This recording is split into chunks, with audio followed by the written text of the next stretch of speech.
Welcome to another episode of The Garden Gate. I'm Brenda from the Avant Garden Shop, here with Sue Chan from Farms at Work, and we're talking about bees. Sue, tell me about bees. We have some beautiful flowers here. Well, can I tell you about what bees like to eat? Oh, wonderful. Okay, well, if you look at a flower, and this is a great flower to look at. It's a lily, and up here, this is where the pollen is on the flower, and I got it on my finger. I don't know if you can tell. If I went like this and put it on my nose, could you see the yellow streak? Oh, yeah. That's pollen. So bees are looking for pollen because that's their meat, their protein. And down here on the inside of the flower, you find nectar, and so bees go down there to find their energy, which is nectar. And so all of these flowers do the same thing for bees, although you can't see it because they're little tiny flowers. Right. So things, you know, like Veronica, that's a great pollinator plant. And it's blooming at this time of year. And this time of year, the flowers start to get iffy, so it's good to have a plant that's blooming now. Astilbe is another one. A great one is Echinacea, and this is also good for butterflies.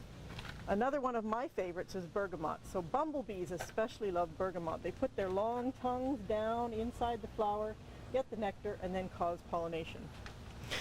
And we have some native plants on the end there. The sumac, is that a well, that one is Sorbaria. That Okay. one is not native. But Echinacea is native, right? And Solomon's seal, which is a spring pollinator plant, that's native also. And also this one. This is Joe Pyeweed. Joe Pye, those are great. Yeah, the Joe Pye weeds. Yeah, they're wonderful. Yeah. And some beautiful berries, so even the birds will.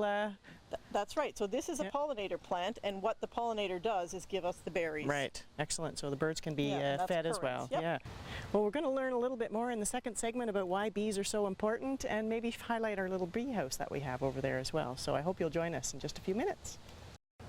Welcome back to the Garden Gate. I'm here with Sue Chan from Farms at Work, and we're talking about bees. So this is a great little bee house that we have at the Avant Garden Shop. Can you describe it to me? Why is it so great for bees? Well, it's for solitary bees, so it's not for honeybees or bumblebees. No. And it's like an apartment building. I'm just going to pull this part out. Can you tip it forward? Yeah, there you go. There you go. So it's made, and it looks like it's just one nest, but it's actually each one of these holes is a nest, and the bees live in there, and it provides them a home. And you can provide a home for solitary bees on a balcony. You can provide them in your garden, so they don't require much space and they don't sting, so there's no worries about children getting stung.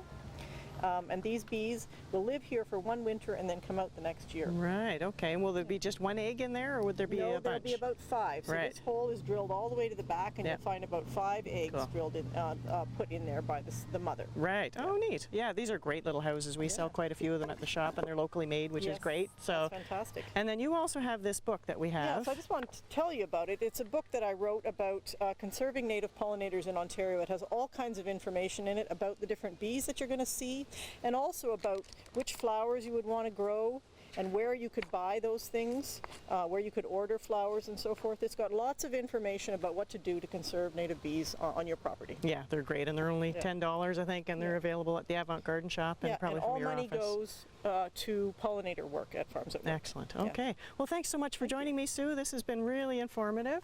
And if you folks have any questions, feel free to come by the store, and we'll see if we can answer them for you. And we'll see you next time on the Garden Gate. Yeah, thanks, my Sue. pleasure. Thank you. Nice hat. The Garden Gate is brought to you by the Avant Garden Shop, your destination for gardening accessories and backyard birding supplies.